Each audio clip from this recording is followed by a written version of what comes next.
میں نے جلدی سے اپنے بیگ سائیڈ میں رکھے اور نائلہ مامی کو نیچے گھاس پر لٹا دیا اور ان کے ہاتھ پاؤں کو رگڑنے لگا۔ ایک پل میں ہی زندگی کیا سے کیا ہو جاتی ہے۔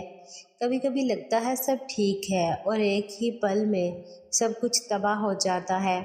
میں نے اپنے ماں باپ کو نہیں دیکھا تھا، بچپن میں ہی میں یتیم ہو گیا تھا، مگر نائلہ مامی اور سرور ماما نے مجھے ماں باپ کی کمی محسوس نہیں ہونے دی۔ اب جب سب کچھ ٹھیک چل رہا تھا، دیبا مامی بھی اب مجھے پیار کرنے لگی تھی۔ مائرہ مامی، دیبا مامی، تنزیلہ بھابھی، مہوش، ان سب کے ساتھ میں اپنی زندگی ہنسی خوشی گزار رہا تھا، اور اب مجھے پھر سے اپنے سر سے ماں کی ممتا دور ہوتی نظر آ رہی تھی۔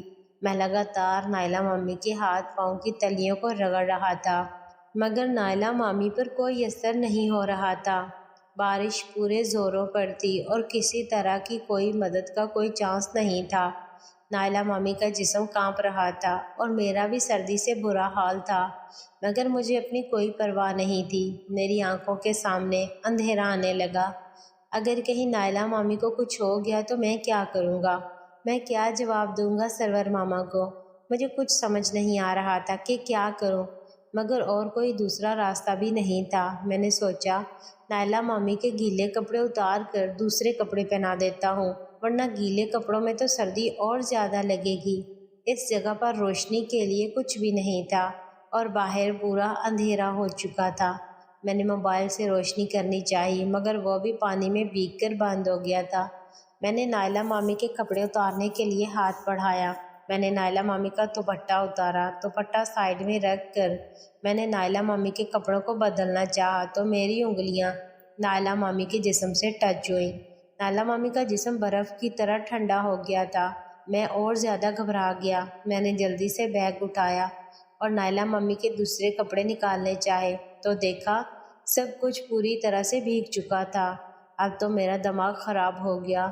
اب میں کیا کروں؟ ادھر نائلہ مامی بے ہوش تھی، ادھر ہمارے کپڑے بھیگ گئے تھے۔ سردی سے بچنے کا اور کوئی راستہ نہیں دکھائی دے رہا تھا۔ تبھی اسکول میں ماسٹر جی کی سکھائی ہوئی بات یاد آ گئی کہ جب سردی سے بچنے کا کوئی راستہ نہ ہو تو جسم کو جسم کی ہی گرمی بچا سکتی ہے، مگر ایک بیٹے کے لیے ماں کے ساتھ کیسے ایسا کیا جا سکتا ہے؟ بھلے ہی میں سگا بیٹا نہیں تھا، لیکن میں عجیب مشکل میں پھنس گیا تھا۔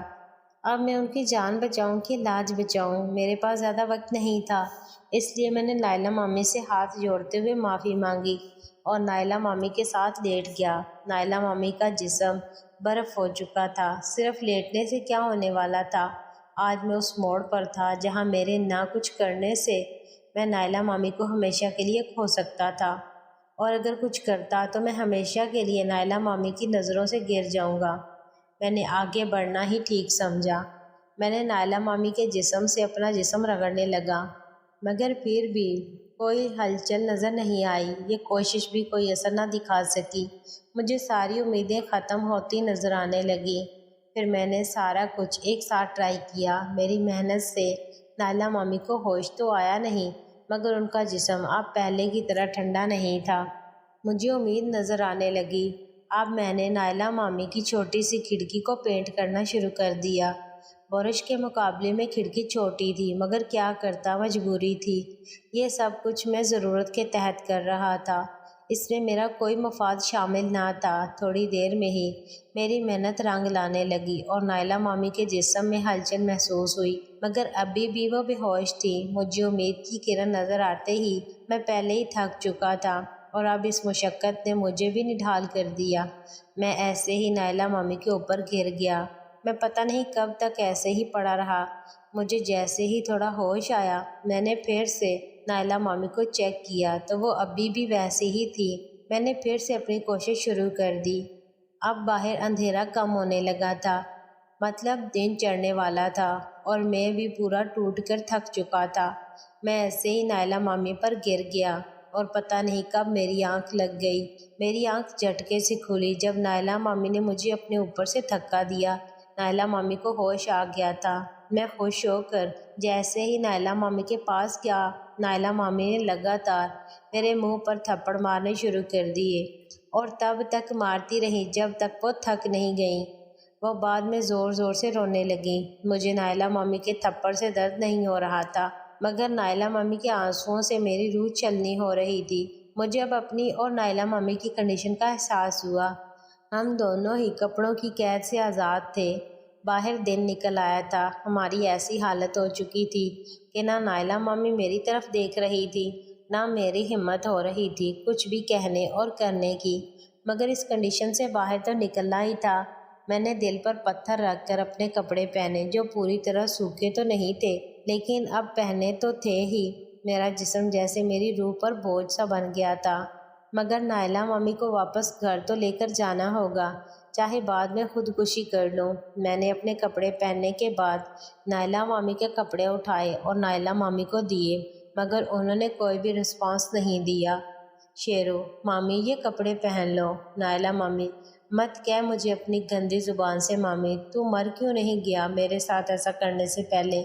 شیرو: میں مجبور تھا مامی، میں کیسے آپ کو اپنی آنکھوں کے سامنے مرنے دیتا؟ کیا جواب دیتا میں سرور ماما کو؟ کیسے میں جواب دیتا اپنے آپ کو کہ میں نے اپنی مامی کو مرنے دیا؟ نائلہ مامی: اب کون سا زندہ ہوں میں؟ یہ دن دیکھنے سے پہلے میں مر کیوں نہیں گئی؟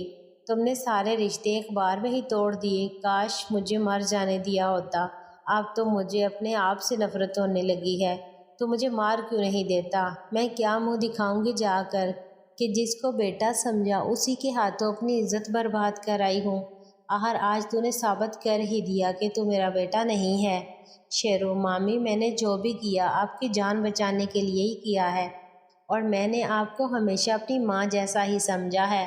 آپ چاہے جو بھی کہیں، اگر آپ کو مجھ سے اتنی ہی نفرت ہو رہی ہے تو میں ابھی اپنی جان دے دیتا ہوں۔ نائلہ مامی: تیرے جان دینے سے کیا میری عزت واپس آ جائے گی؟ نہیں، میں یہ داغ اپنی روح پر برداشت نہیں کر سکتی، میں ابھی جان دے دوں گی۔ شیرو: اگر کوئی جان دے گا تو وہ میں ہوں، میں نے ہی گناہ کیا ہے، آپ قصوروار نہیں ہیں۔ نائلہ مامی نے جلدی سے اپنے کپڑے پہنے اور باہر بھاگنے لگی، مگر میں نے انہیں پکڑ لیا۔ نائلہ مامی: چھوڑ دے مجھے جہنمی، دور رکھ اپنے گندے ہاتھ مجھ سے۔ شیرو: آپ چاہے مجھے گالیاں دو، چاہے مجھے مارو، مگر آپ کو آپ کے سہاگ کا واسطہ، آپ اپنی جان نہیں دیں گی۔ آپ پہلے گھر چلیں، میں آپ کو صحیح سلامت گھر پہنچا دوں، اس کے بعد یہ منحوس چہرہ کبھی آپ کو نظر نہیں آئے گا۔ سہاگ کی قسم دینے سے نائلہ مامی رک تو گئیں، مگر وہ روتی رہیں، اور میں نے بیگ اٹھائے اور دونوں چپ چاپ واپس چل پڑے۔ کل اور آج میں زندگی کتنی بدل گئی تھی۔ کل نائلہ مامی کتنی خوش تھی اور ہم خوشی خوشی واپس جا رہے تھے، مگر آج ایسا لگ رہا تھا کہ اب زندگی میں کچھ باقی نہیں رہا۔ ہم دونوں چپ چاپ چلتے ہوئے دوپہر تک نیچے اتر آئے اور بنا وقت گنوائے بس پکڑ لی۔ بس کے بعد ٹرین پکڑی اور اگلے دن تک ہم گھر پہنچ گئے۔ گھر پر اس وقت صرف مائرہ مامی اور دیبا مامی ہی تھیں۔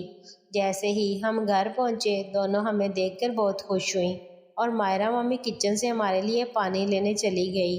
نائلہ مامی بنا کوئی بات کیے اپنے کمرے میں چلی گئی۔ دیبا مامی ان کے ساتھ چلی گئی اور میں اپنے کمرے میں آ گیا۔ میرے اندر شرمندگی اور ڈوب مرنے کے تاثرات تھے۔ میں جانتا تھا اب ماں کبھی مجھے معاف نہیں کرے گی اور نہ ہی میری شکل دیکھنا چاہے گی۔